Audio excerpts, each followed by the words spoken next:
Hello everyone, ये video में मैं section 19 of the limitation act 1963 का एक्सप्लेन करने जा रहा हूँ। Section 19 of the Limitation Act says that effect of payment on account of debt or of interest on legacy. Where payment on account of a debt or of interest on legacy is made before the expiration of the prescribed period by the person liable to pay the debt or legacy or by his agent duly authorized in this behalf, a fresh period of limitation shall be computed from the time when the payment was made. अब देखो, इसको section 18 से हमें connect करना है। Section 18 में हमने acknowledgement देखा था कि अगर कोई पर्सन जो डेप्टर है वो अगर एक्नोलेजमेंट दे रहा है तो वहां पे लिमिटेशन पीरियड फ्रेशली स्टार्ट हो जाएगा। यहाँ पे भी उससे कनेक्टेड ही बात कर रहे हैं कि अगर कोई डेप्टर यहाँ पे डेप्ट है या फिर उसको कोई इंटरेस्ट पे करना है डेप्ट पे या फिर लेगेसी पे करना है। Legacy means something interest on gift और ऑन प्रॉपर्टी।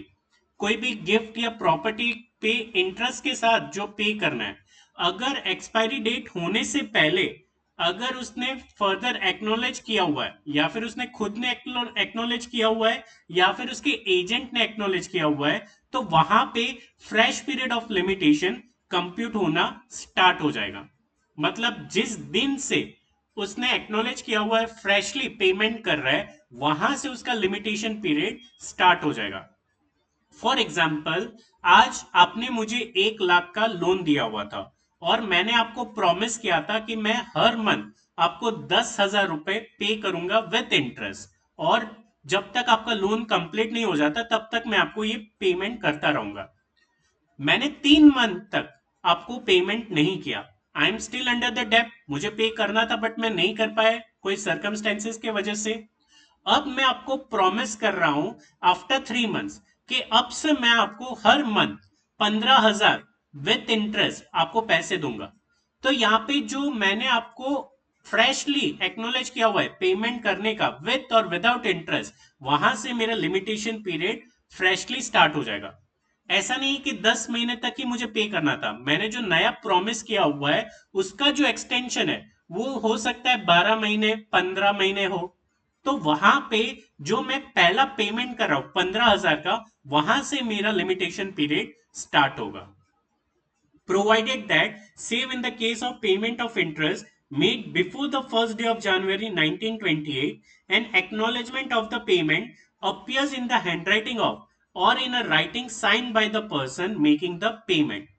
1928 से पहले जो भी आप इंटरेस्ट के साथ पेमेंट के लिए बोल रहे हो, प्रॉमिस कर रहे हो, it had to be in handwriting and sign by the debtor who is promising to pay. 1928 से पहले।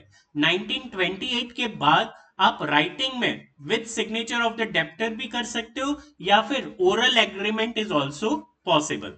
तो 1928 से पहले रिटर्न में ही वो एग्रीमेंट होना चाहिए था।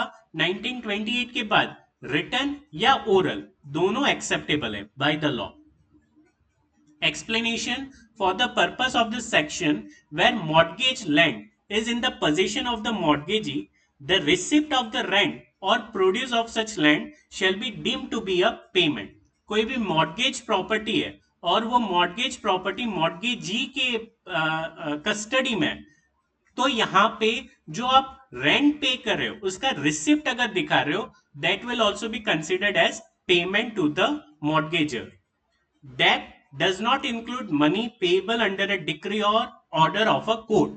अगर कोर्ट आपको कोई ऑर्डर कर रहा है, कोई पेनल्टी या फी या फाइन कलेक्ट कर रहा है, that does not include in the definition of डेप्ट। डेप्ट वही है जो आपने क्रेडिटर से पैसे लिए थे और उसको प्रॉमिस किया था पे करने के लिए विथ और विदाउट इंटरेस्ट। उसके अलावा कोर्ट ने आपको फर्दर कोई पनिशमेंट दिया हुआ है इन फॉर्म ऑफ फाइन या penalty, that will not be considered under the definition of डेप्ट। So this was section 19 of the Limitation Act 1963. Thank you.